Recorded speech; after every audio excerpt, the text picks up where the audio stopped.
The Galactic Council chambers fell silent as Liza stepped forward, her worn combat boots echoing against the pristine crystalline floor. At 23, she carried herself with the measured precision of someone who had seen too much, her scarred, hands clasped behind her back in perfect military posture. The assembled delegates, Zephyrians with their gossamer wings, hulking Krathen with their stone-like skin, and ethereal voidlings that shimmered like living starlight, all stared at the human representative. "You wish to teach?" Ambassador Kethtar's mandibles clicked in confusion. The insectoid diplomat's compound eyes reflected 1,000 fragmented images of Liza's face. "But your species' military record is legendary.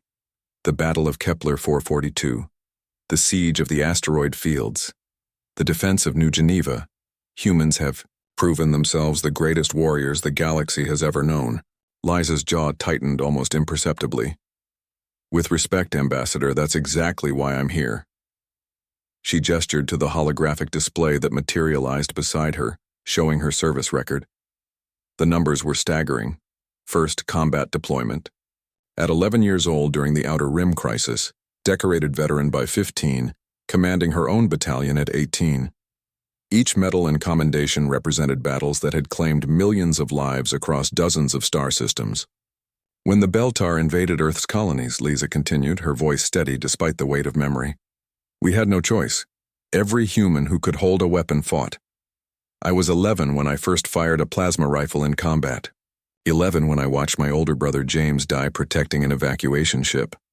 The Galactic Council's military liaison, General Vorth of the Krathen Empire, leaned forward. His granite features showed what might have been respect. "Your brother's sacrifice was noted in our records. He held off an entire Beltar warpack single-handedly." "James was 16, Liza said quietly. "He should have been worried about exams and asking someone to a school dance. Instead, he died buying time for 3,000 refugees to escape." She paused, gathering herself. "We won that war, and every war since. But at what cost?"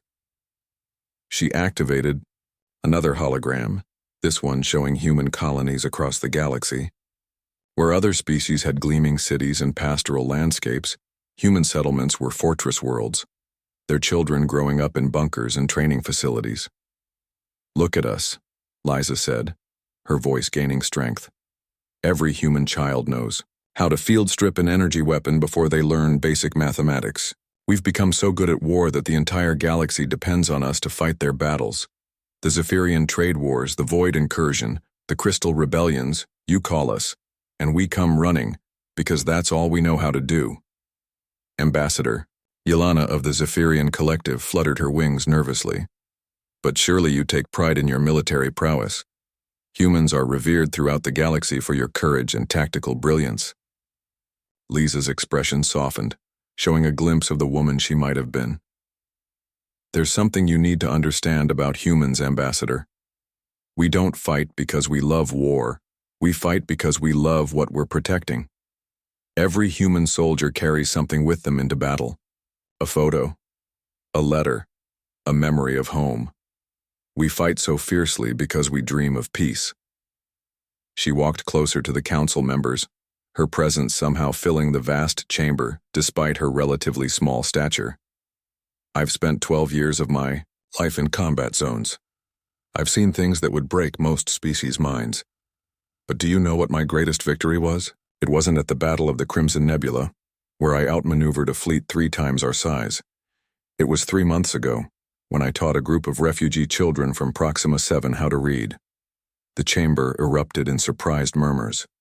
Several delegates exchanged glances, clearly struggling to process this information. Liza pressed on. "Those children, Zephyrian, Krathen, human, even a few young voidlings, they looked at me not as Commander Liza Chen, hero of the Outer Rim, but as Teacher Liza. For the first time in my adult life, someone saw me as something other than a weapon." She activated a final hologram, showing a modest classroom on a space station, filled with diverse alien children hunched over tablets and books. "This is what I want," she said simply. "I want to help build a galaxy where children learn literature instead of weapon maintenance." where they study the stars to understand them, not to navigate between them during tactical retreats. Where a human's first instinct isn't to calculate firing solutions but to solve mathematical equations. General Vorth stood slowly, his massive frame casting shadows across the chamber. "Commander Chen," he rumbled, "your military service is exemplary. Why would you abandon such a distinguished career?" Liza met his gaze unflinchingly. "Because someone has to be the first. Someone has to show the galaxy that humans can be more than just warriors. My brother James died so others could live. I want to live so others can learn." She turned to address the full council. "I'm not asking you to dismantle human military forces. The galaxy still needs protectors, but it also needs teachers, researchers, artists, and dreamers. It needs humans who can show the universe that our greatest strength isn't our ability to destroy, but our capacity to nurture and grow." Ambassador Kethtar's mandibles clicked slowly, a sign of deep thought among his species. "And you believe this teaching can have the same impact as your military service?" Liza smiled, the first genuine smile she'd shown since entering the chamber. "Ambassador, I once held a ridge against impossible odds for 18 hours to protect a civilian evacuation. Last week I watched a young Krathan child successfully read their first sentence in Standard Galactic. I can tell you which one felt like the greater victory." The silence stretched on for several moments before Ambassador Yelena spoke. "The Zephyrian Collective has several educational facilities that could benefit from your unique perspective. The Krathan would be honored to have a human educator in our academy system," General Vorth added, his stone features actually showing what might have been a smile. As approvals echoed around the chamber, Liza felt something she hadn't experienced since childhood: hope for a future that didn't involve counting casualties or calculating ammunition reserves. "There's one more thing," she added as the formal proceedings began. "I want to establish the James Chen Educational Initiative, a program to help other retired human soldiers transition to civilian careers. We've spent so long being the galaxy's shield that we've forgotten we could also be its foundation." As the council voted unanimously to approve her request, Liza Chen, former child soldier, decorated commander, and future teacher, finally allowed herself to dream of a classroom full of eager minds instead of a battlefield full of fallen friends. The galaxy's greatest warriors were ready to become its greatest teachers.